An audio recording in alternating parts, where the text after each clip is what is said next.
สบายดีพี่น้องปองปายเนาะมดมูสุคนเนาะมาพบมาพ่อกับคนมักสร้าง YouTube เด้อพี่น้องเด้อมื้อนี้เนาะเฮาสิได้ เดินทางจากปุงปอเนาะไปจุดซุ่มกระแตบนาพะดางเด้อพี่น้องเด้อไปเมื่อทางพุ่นและเมื่อบ้านสมสนุกและเนาะเราสิเดินทางไปพุ่นเนาะ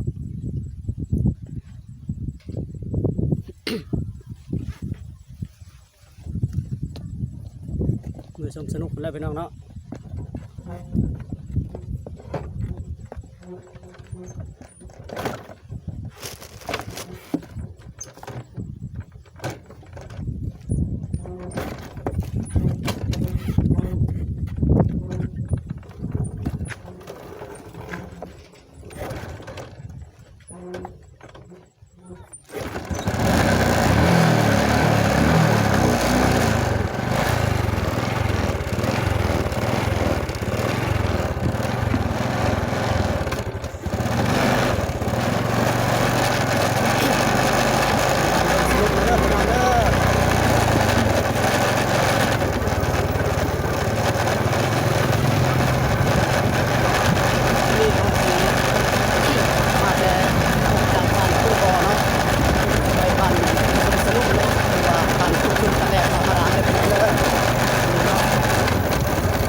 เก็บภาพตามธรรมชาติเป็นเรื่องเลย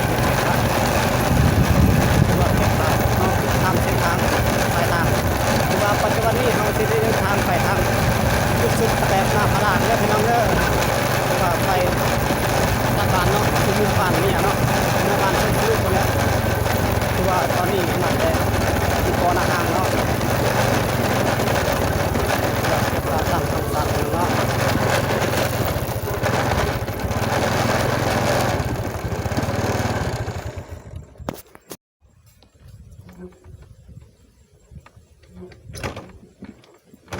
ถือว่าติดรถตัวเนาะพี่น้องเนาะรถก็ติดยากเนาะ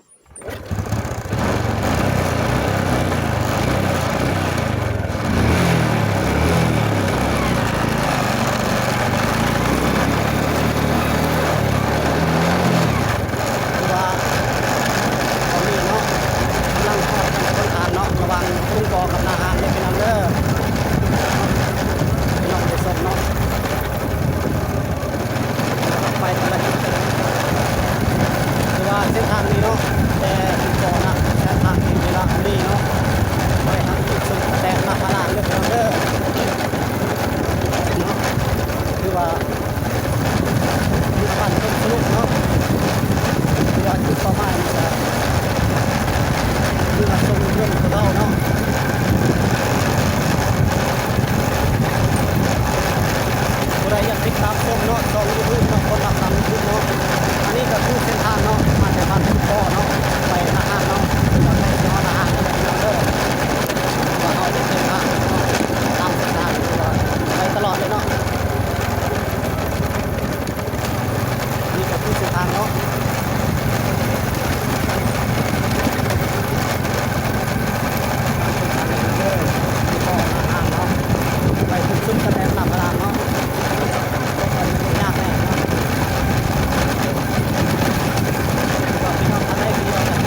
น้องเอ้ย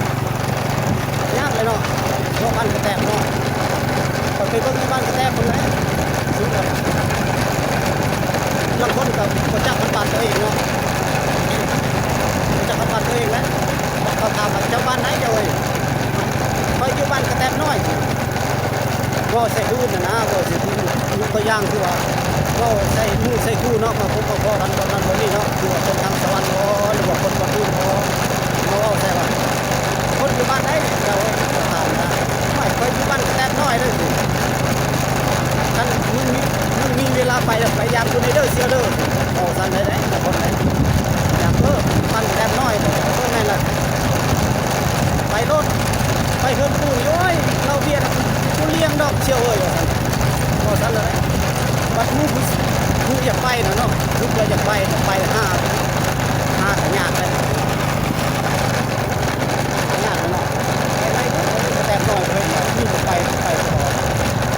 วัดกินแล้วเนาะบ้านตัวเองเป็นบ้านสมบูรณ์มาบอกเนาะบอกตัวแก่เนาะบอกนี่ก็คือทางที่เนาะทางนั้นไม่เนาะ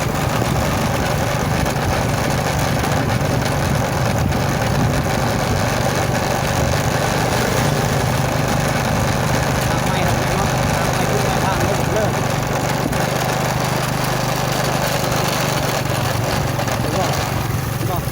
ก็ทางไม่พุ่งเนาะ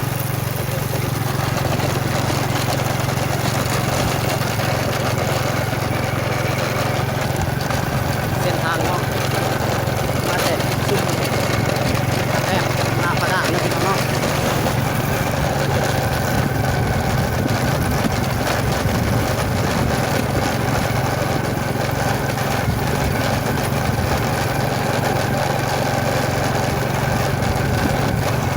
นี่คือผู้เรียนเนาะเดี๋ยวเลยเนาะ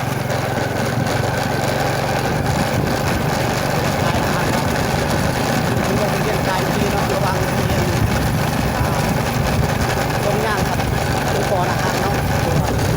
ปอนะครับเราจะมีนักแยกนักดึงนะครับเราอยู่คนเดียวเนาะคือว่าภูเก็ตคือทางนี้เป็นเส้นเขา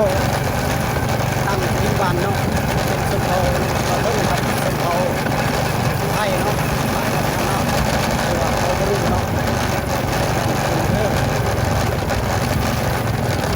คือว่าเป็นเส้นเขาดูเนาะ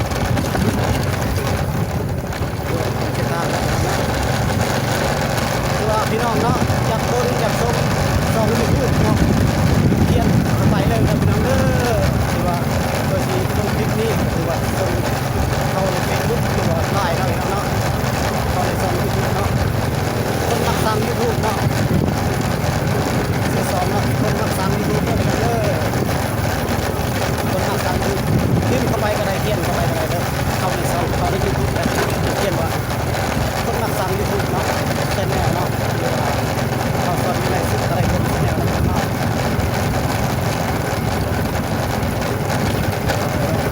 นี่คือบ้านทุกอย่างเด้อ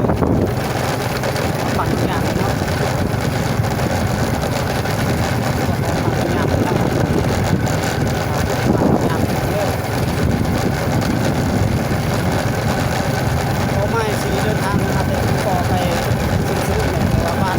อยู่บ้านสุดๆเนาะคือว่าไปเบี้ยคือพุทธเนาะเบี้ยเป็นงานเป็นหน้านี่แหละหน้าอะไรที่บ้านพ่อเนาะก็เลยเบี้ยก็เป็นสบายเลยครับเลือกไปใช้สวรรค์เกศเอาสวรรค์เอาแทนแล้วก็เอาเงินของเราเนาะเอาเงินคือว่าใส่ประวัติเนาะใส่ประวัติในการยาเนาะการติดตัวเนาะคือว่าเนี่ยคดีแล้วเนาะเนี่ยคดีแล้วคือว่านั่นเนาะ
เนาะพี่น้องเนาะ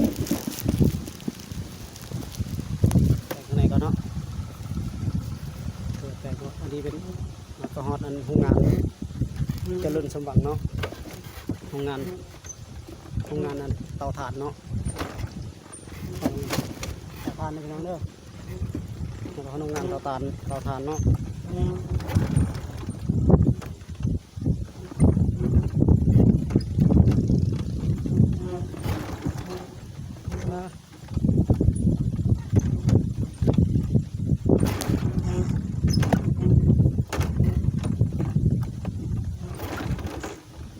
โอ้นั่นเนาะนั่นเนาะ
เนาะปลูกอ่าไม่วิกเนาะปลูกไม่วิกปลูกไม้กันละลายเนาะเนาะ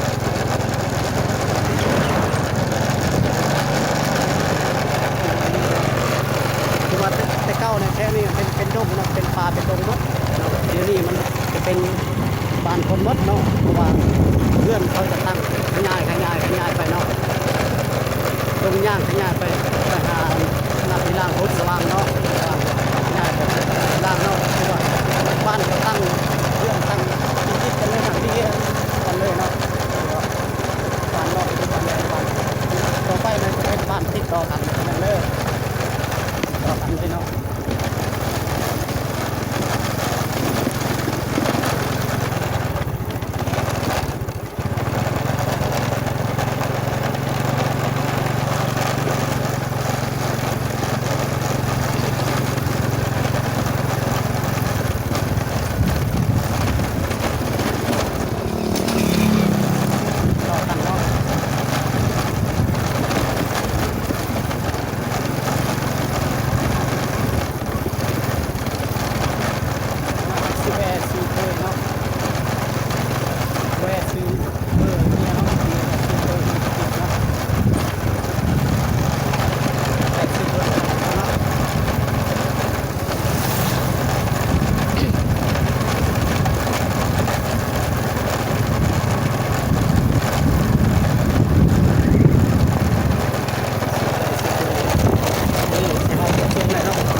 ซุ่มเลยเนาะ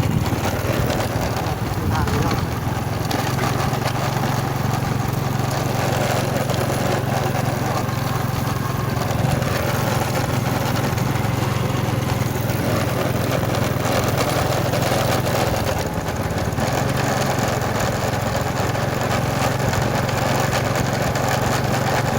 คือว่าท่านชิโร่ใช้ง่ายๆเนาะ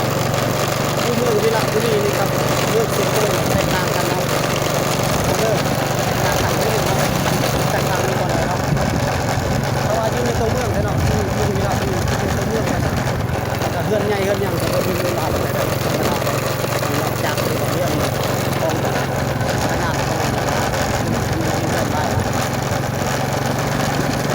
แต่ว่าอยู่นอกบ้านคือแค่นี้เนาะขนาดคืออยู่กระแตบนาพดางเนาะหน้าก็พี่น้องเบิ่งเรื่องแล้วคิดกับเรื่องก่อนรถมันมีเรื่องใหญ่เห็นแต่ว่าเมืองสีโคนไปอยู่ในตัวเมืองแค่นั้นตุ๊กอ้อนเนาะ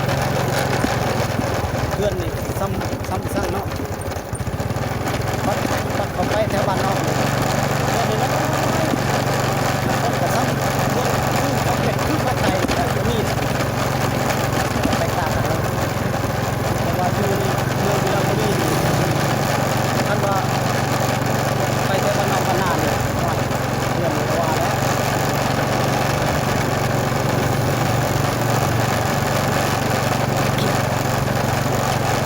ซ้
ซื้อขนมหน่อย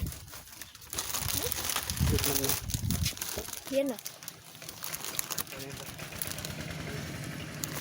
ทงเท่าไรเลยเนี่ย ยังเนี่ยถึง3,000 ทง3,000วะเอา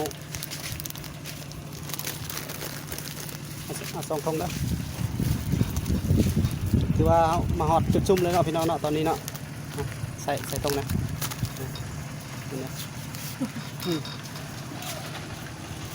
ซุ่มอย่างนี้ว่า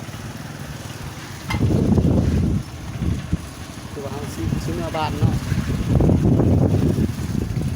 ต่อไปจะน้อยซีแวร์อยู่นี่พี่เนาะอยู่แวร์อยู่หางอาจารย์มาดีซื้อเงิน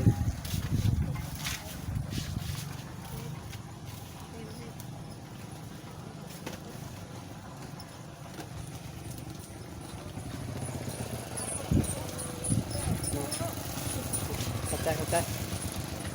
ไปกันแล้วพี่น้องเนาะ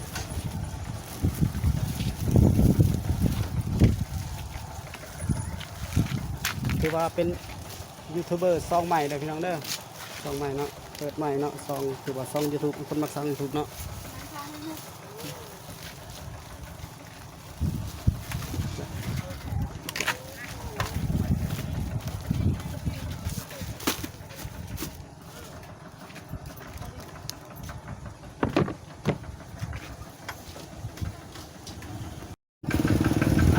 ไปต่อเลยพี่น้องเด้อ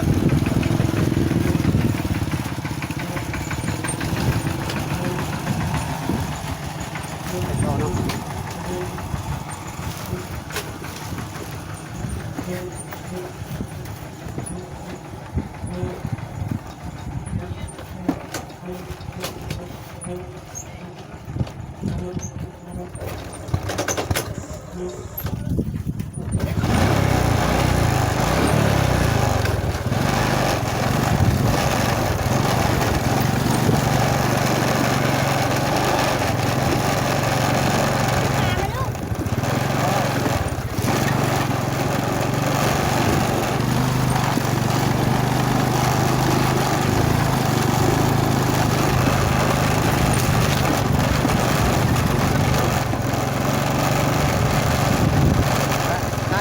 ได้ยังนั่นน่ะที่เขาเอาปลาบ่ทงก็ได้แล้วนะ ที่พัด พันบ่ ยังสักที่ตก เดี๋ยวเด้อ โต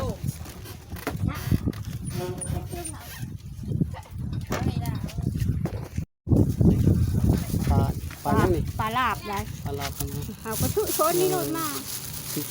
ทึกลี่ทึกสั่งเลย ผู้โต นี่นะพ่อนี่ไปทั้งเลยนี่ เอาสิ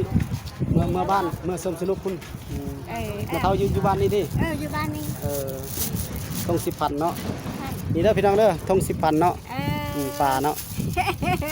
ต้องพี่น้องเบิกน้ พี่น้องเบิ่งนำเนาะเนาะ เข้าใจ 10,000เนาะคือว่าได้ปลาเนาะเนาะคือว่าซื้อปลาเนาะ10,000กีบเลยพี่น้องเด้อมากินเนาะก็ได้แล้วทงนึงก็ได้แล้วเท่าไหร่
เนาะตำรวจขายเป็นต้นก็ได้กันขายเป็นซุปใหญ่หรอกซุปละ12,000 15,000ไหนได้แต่คนสบายเนาะตัวเขาตัวน้อยตัวที่น้อยเนาะมันใหญ่โอ้แพงครับบ่ได้เนาะกำไรเป็นมือบ่ได้ท่านบ่ได้ไปนี่มีเงินน้อยเนาะไปเป็นมือเอาไปขนมเด็กค่ายนี่คือขนมเป็นซุปขนมบางทีแบบขนมยังนั่นน่ะเป็นซุปเป็นอันแพ็คขึ้นมาขายเป็นแพ็คก็ได้มันแบบแก้เป็นเอาคนละพันคนละ2,000ขายเป็นคนละนึงแล้วแต่ว่าเขามีเงินมีคำมันซื้อนะมีเงินประมาณ2,000บ่ได้คือว่าจะขายเป็นซุปเลย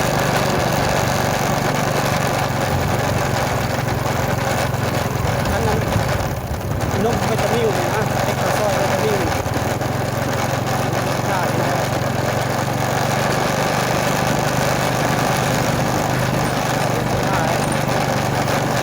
แล้วก็นมวิตามินกับเอ็กซ์ซอยเนี่ยต้องน้อยนะต้องน้อยคืออยู่บ้านเราอยู่เราอยู่เมืองเราไปใช่ต้องสนั่นต้อง2,000แต่คนขายต้องละ4,000วัดขนมตัว60 กรัมนะครับทำขนมอันนั้นนะครับแต่ขนมพวกขนมนี้นะคือเราว่าเป็นอะไรกันเนาะพกน้ำหนัก60 กรัมนะครับต้นแม่12,000 60 กรัมน้ำหนัก60 กรัม12,000อีกตัว20 กรัมนะตัว20 กรัม20 กรัม40 กรัมทุ่งอยู่4,000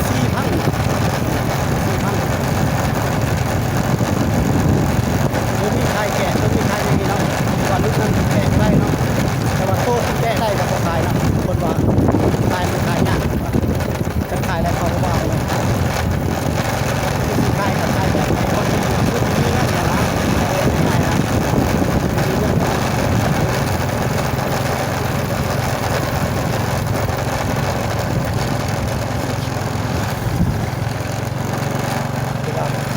เปลี่ยนทางนั้นเนาะถือว่าตอนนี้ฮอตใกล้สิฮอตนั้นนาพิรางเลยเนาะฮอตอันพลสว่างนาพิรางเลยเด้อพี่น้องเด้อนี่ฮอตนาพิรางเนาะพลสว่างนี่เนาะฮอตพลสว่างนี่เนาะ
ทุกวันได้ลาดยางแล้วพี่น้องเนาะตัวการทำงานแก้ยอดอันนั้นเลยเนาะบ้านสนุกเลยนะพี่น้องเนาะนี่เป็นหน้าบ้านหลังไหนบ้างเนาะแต่ว่าเข้าไปแล้วเป็นบ้านเป็นเรือนเนาะเป็นเรือนมาที่หน้าคนสว่างเราเนาะเขามีเงินเนาะเรามีง่ายมากเนาะ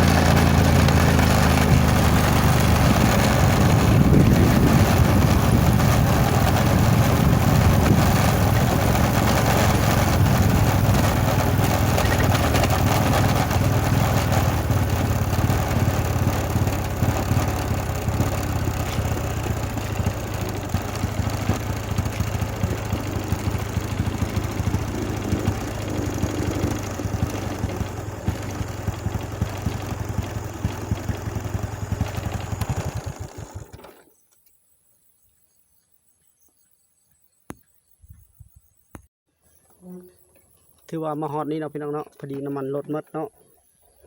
ก็เลยติการถ่ายทำกันนะพี่น้องเนาะถือว่า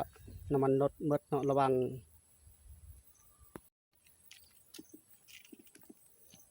น้ำมันลดเนาะเติมมา10,000 กีบเนาะบ่พอเนาะมาแต่วิระพอเนาะ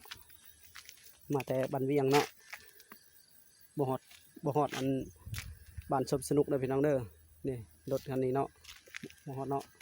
คือสิได้จูงอ่ะหรือว่าสิย่างเมื่อเนาะไปฝากอยู่พี่เนาะ